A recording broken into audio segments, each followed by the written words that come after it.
When you are in a negative situation and you can't go, I'm done with this conversation, I'm about to get sick, you're making me sick. If you can't do that, you're going to have to be quiet. You say nothing.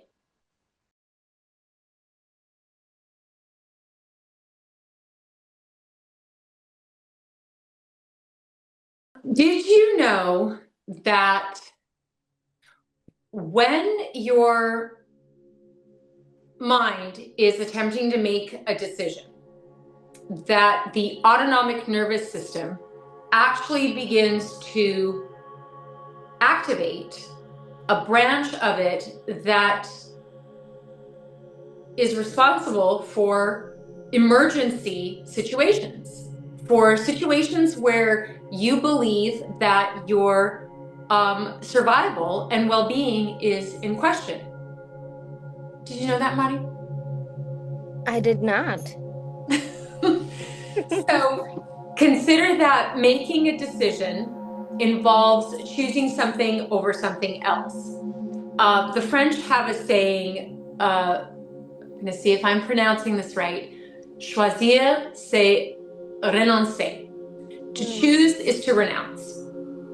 And so basically, anytime you're choosing something, you're leaving something else behind. You're leaving something unchosen. And there's a part of you that wonders if you made the right decision. So this is such basic information that is missing from the awareness of the layperson. Your central nervous system governs the operation of everything, of your internal organs, of your muscles, of your urinary system, of your digestive system, of your immune system, hormones, everything. Your central nervous system is directing always, constantly. And there is an aspect of it, a part of it called the autonomic nervous system that governs what we call involuntary processes, like processes that you don't have to consciously think about. Like you don't have to tell your heart to beat, right? You don't have to tell your irises when to constrict if there's too much light, or to open wider when there's not enough light, so you can let more light in so you can see better. There are all these physiological processes in the body that happen without you thinking, without your conscious control. And so the autonomic nervous system has two branches. One, the sympathetic branch, and the other one called the parasympathetic branch. So I like to think of the sympathetic branch of the autonomic nervous system, the ANS, as the branch that is sympathetic to your cause. It feels for you when you are not feeling well. And what it does is shift the way energy is used and resources are used to help you quickly feel better. And this really has to do with you believing that there's a reason for you to not feel good. It's you believing that there is a reason that your safety is not guaranteed, that your safety is in question, that you are about to make the wrong decision, and there has to be some kind of safety net for you in case you did make the wrong decision. The sympathetic nervous system will divert blood flow from the internal organs, from your digestive system, from your kidneys, from your adrenal glands, from part of your brain. It'll divert that to areas like your large muscles, so that your large muscle groups, so that you can move with greater agility, with more adrenaline, so that you can power yourself in movement to a safer place. This is about, spatially speaking.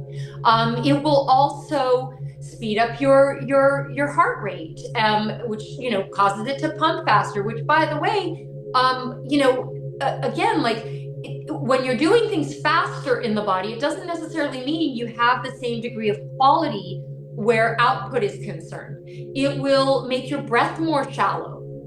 When we say take a nice, deep, relaxing breath, you don't do that when the sympathetic nervous system is front and center. Your breaths are more shallow. If your breath is more shallow, you're not exhaling as much carbon dioxide. And if you combine carbon dioxide with water, one of the byproducts is carbonic acid. Well, carbonic acid, if it's not, metabolized, it acidifies the blood just enough. It doesn't take very much.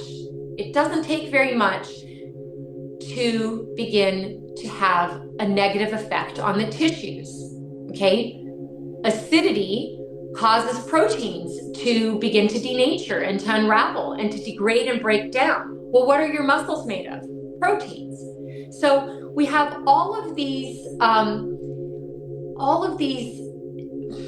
not beneficial effects of being in a state of what is called fight or flight, freeze or hide. By the way, it's not just fight or flight, freeze or hide. And when is this system activated? It's activated when we have a decision to make. It's not just when a saber-toothed tiger is chasing us. I'm not a huge fan of these examples of your physical life is being threatened. No, the autonomic nervous system switches to sympathetic on mode in much less obvious circumstances of threateningness. And what has to bring the system back into balance, back into flow, what has to clean up the debris and all of the damage that has been facilitated from this very high revving physiological environment and state is the parasympathetic branch of the autonomic nervous system. Can't remember which side was which. The parasympathetic branch restores homeostasis, restores balance, calms the system down, brings resources, both voltage, blood flow, lymph, all of this, brings it back to the immune system, the digestive system, the hormone system, the endocrine and reproductive systems, right? They work together. And the sympathetic takes those resources away because it is trying to maintain the functioning and existence of the system as a whole. And so what has to happen is there has to be a signal. It's not coming from the brain, my friends. It is not coming from the brain. There is a signal being activated that is telling the system, you're about to not be well. Do something about it. Where is that signal coming from? Where is that alert coming from? It's coming from the mind. The mind is not contained in the brain. If you believe that the mind is contained in the brain, I invite you to pause for a moment and choose again, my friend. Choose a different answer. You don't have to go into major depths of quantum physics, of quantum biology, of molecular biology, of psychology, of neuropsychology, to acknowledge that the brain does not contain the mind. And so this brings us to a different perspective of what is biology where this human body is concerned. What is it? Is it a standalone system, or is it responding to something that is not located within the perceivable body system? And this is where the great debate is. When I'm talking to people who are not open, just call a spade, who are not open to the idea that biology does not give rise to itself, that something non-physical gave rise to the physical, that before you were a body, you were a thought in the mind of your parents. Even if you were an unwanted thought, even if you were a thought that was like, God, I hope we don't do this. I hope we don't have a baby. I really hope what we're about to do that is really designed to bring a baby into this world, I really hope we don't get the effect of a baby. You were still a thought before you became a thing. And that is the same with biology. Before a physiological reaction is facilitated and unfolded and proceeds, there was a thought that initiated that cascade of events.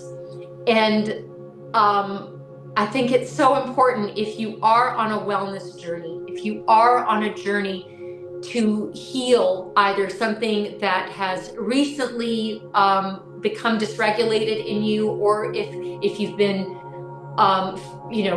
dealing with something chronically for years and years and years, it's time for you to take your power back and understand that somewhere along the line, you entertained thoughts that the opposite of well-being was something that you should experience. You can change your mind instantly and choose well-being as opposed to the opposite of it. In fact, there is so much material out there, so much channeled work and like bona fide scientific research that tells us the change in physiology and in anatomy begins with a desire within the person, an authentic determination to feel better and to be better. Whether it's healthier, whether it's prettier, whether it's more, muscular, it all starts with your thoughts. And your thoughts are not contained in your brain. And that's a wonderful thing, because it means they're not limited. They're not constricted and constrained and condensed. They are infinite. You can be, do, or have anything you want, and it doesn't matter where you're starting. There may be a progression and an ascension of climbing up, metaphorically up this ladder rung by rung, but it is very possible for you to collapse time, to shorten that length of time between where you want to be and where you currently are, if you maintain a very devoted focus on the ideal, on what it is you want to accomplish. If you continue to toggle between the unwanted current moment and sprinkle a tiny bit of spotlight on the wanted, most likely your journey towards the wanted is going to be much longer than it could be if you were to realize and accept that anywhere you want to be, you could get there very, very, very quickly. And it is the biology of belief. If you believe that something is impossible, you will not attempt to do it. You will write it off. You will discredit it. You will minimize it. You'll find all sorts of other credible reasons to discredit what you believe is unattainable. So yeah, why bother? Don't even. But if you can begin to accept that well-being is the nature of reality, that there is no source of sickness or evil or darkness even, if you can accept that in truth, all there is goodness. And if you align yourself and align your thoughts and redirect and recalibrate yourself quickly when you get out of alignment with that ideal, if you can reorient yourself quickly, you will get to where you want to be so much faster and with way less effort. It's consuming and exhausting to toggle between your wants and the entertaining of the idea that you're never going to get what you want. You can't always get what you want, but if you try real hard, you'll get what you need. It's a great song, but it's not true. You can get what you want. And if you find yourself in a moment that seems undesirable and awkward and unhappy, take your power back and recognize that you orchestrated it from some level and you had your reasons. So pause for inspiration, take a moment, release resistance, and regroup, reframe, and move quickly in the direction of where you wanted to be, and acknowledge what it would feel like to be there. It's called going to the feeling place. Close your eyes for a couple of minutes and feel the emotion of having what you want, of experiencing in the moment in real time what you want. How would you feel? I would feel happy. I would feel relieved. I would feel comforted. I would feel reinforced. I would feel like, oh, I got it right. Yes, go there. Feel that. Your nervous system doesn't know. It doesn't know that you're not really there in the moment. It's your imagination that guides the nervous system to the experience. And then the nervous system facilitates, seemingly, the form and the bodily experience. But you, as a decision-making mind, are in charge of the vision, of the image. That's where it starts. That's where all of it starts. That's where the unwanted starts, and that's where the wanted starts. So get good and clear. Get good and clear about what you want. And be a little more open to the idea that wherever it is you're standing, you coordinated it. You choreographed the moves that brought you to this current position. This is not about blame. It's not about culpability, but it is about radical accountability for your experience. Do you not want that? Do you not want to be able to control your own experience? This is not the experience of others. There's a caveat there. If you're changing so that you can change someone else, there's a bit of misguidedness there. But if you're changing because you want to experience the effect of your shifts, and you are determined and committed, there's nothing stopping you except your own limiting beliefs about what is possible. So it does begin with your thoughts, whether it's your blood pressure, whether it's an allergy, whether it's a food aversion, whether it's irritable bowel syndrome, whether it's constipation or diarrhea, whether it's a headache, whether it's arthritis. It doesn't matter what it is. It began with a thought that gave rise to a feeling that facilitated a restriction in the flow of energy. You cannot be here playing around in this playground without being plugged in to your power source. The game console doesn't work if it's not plugged in. And if there's a new game console that works on batteries, those batteries within themselves have some kind of electrochemical reaction going on where they'll either drain and no longer be able to output power, or they'll need to be recharged. And in order to be recharged, they will have to be put in a device that is connected to a power source. So we still go back to a source of energy, to a source of power. It's within you. It has to do with your thoughts being in alignment with this idea of well-being. Questions?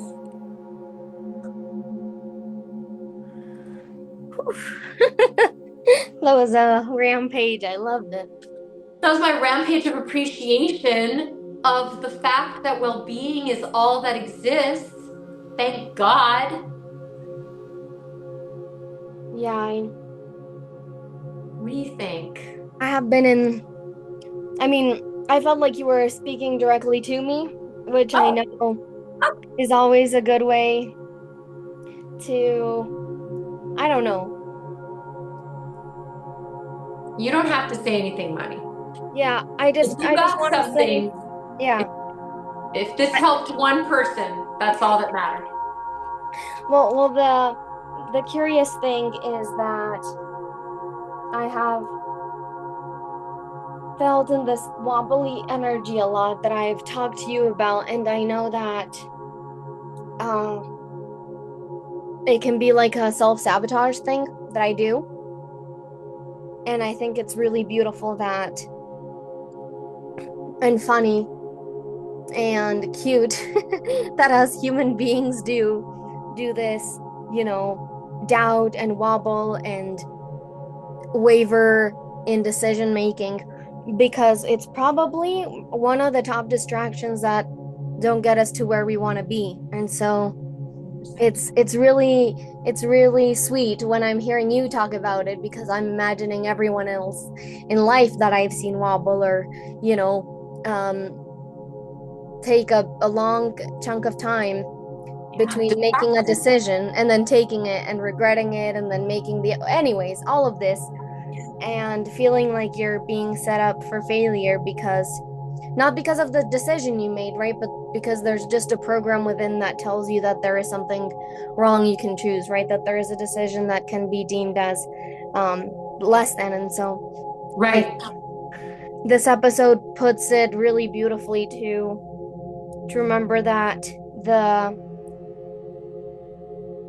wrongness that we feel when we make a decision isn't actually because of the path we chose, but actually because we are judging ourselves Judgment. for the outcome. And so in previous episodes when you've been talking about relationships, I think it's really beautiful how we got to see you alchemize in real time denser, more contrasting parts, and just to hear you come to the conclusion that you have no regrets. And if I could take that no regrets perspective in my own life, it would make the ease of which path to choose so much easier and have so much less weight and be so much more in my parasympathetic system.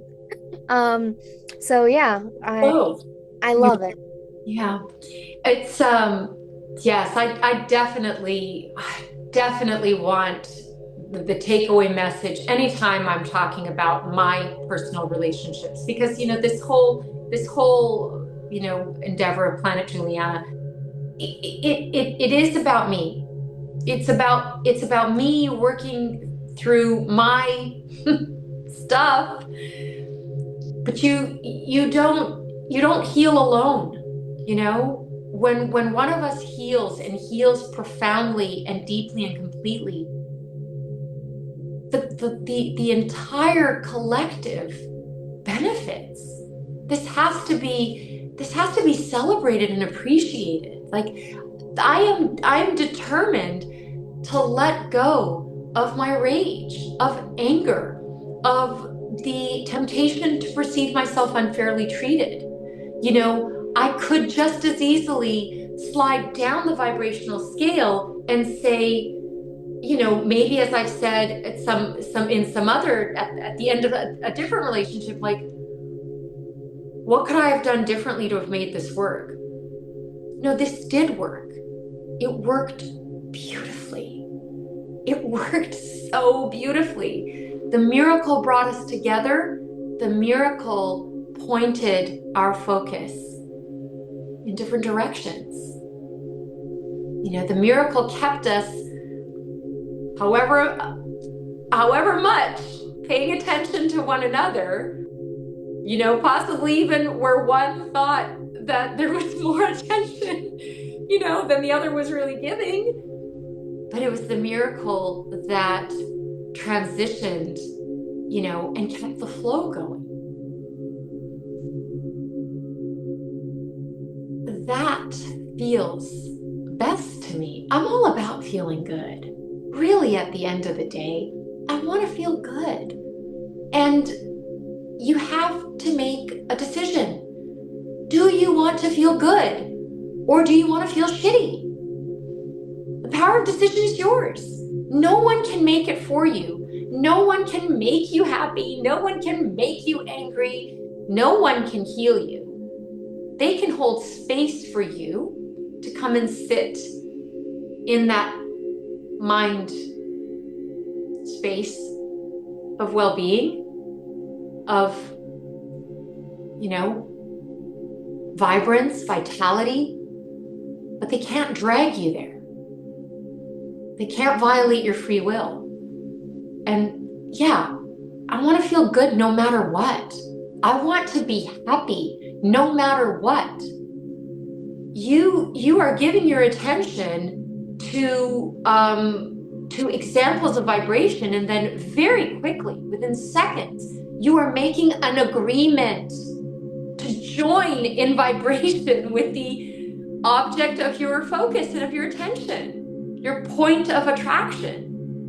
Make the decision that you want to feel good no matter what. And when you find yourself in a situation where the vibration is lower than yours, you will listen to the internal guidance and you will quickly move your attention away from that. And if you're in a relationship, whether it's with food or pharmaceutical drugs or your own seemingly dysfunctional body, make a decision. Remember that the power of decision is yours. Remember that well-being is your natural state. And make a decision quickly. Forgive yourself for having chosen contrast and move quickly in the direction of the light and reduced resistance. I think we're good. Do you feel better? Yeah, I have just one last question. If you attracted it, is it because there's something in there lingering that came up? Why are you in the situation? I would say the reason I was in my situation is because I answered a call. The call came from a mind. I very much am willing to answer the call. I cannot answer every call that comes, psychically, because we're all calling all the time. What are we calling for? We're calling for a better feeling. We're calling for help. We're calling for clarity. We're calling for guidance. We're calling for reassurance. We're asking for love. All of us have the ability to either extend love, which would be answering the call, or to ask for love, which would be calling. And so in an instant, where you find yourself and someone is asking for love, right? This would be the negatively polarized individual is pinching themselves off, has moved significantly, down the vibrational scale towards the negative pole. And the farther down the negative pole you move, the more you restrict your awareness and your allowing of love from your center, from your source. Do you follow? Yes. Okay. So when you're in the presence of someone who is asking for love, you could interpret that as, well, the law of attraction brought two people who are asking for love together. Then what do? Well, the one who is of higher, awareness, snaps themselves out of it and goes, okay, I see what this is. I'm not going to attack. I'm not going to judge. I'm going to acknowledge that this person is afraid, right? Fear is the opposite of love. keeping in mind that what is all encompassing can have no opposite. Love is all encompassing. Love is the only reality, you know? But in the moment when you are in a negative situation and you can't go, I'm done with this conversation, I'm about to get sick, you're making me sick. If you can't do that, you're going to have to be quiet. You say nothing. It's the principle of least resistance. If you're in a situation where conflict seems to be the theme and what is going on, it is an employing of resist not evil. Remember that evil is a restriction, an intentional, from whatever level, a restriction of the knowing of the all-encompassing well-being. So to resist it not means to not push against it, to be still.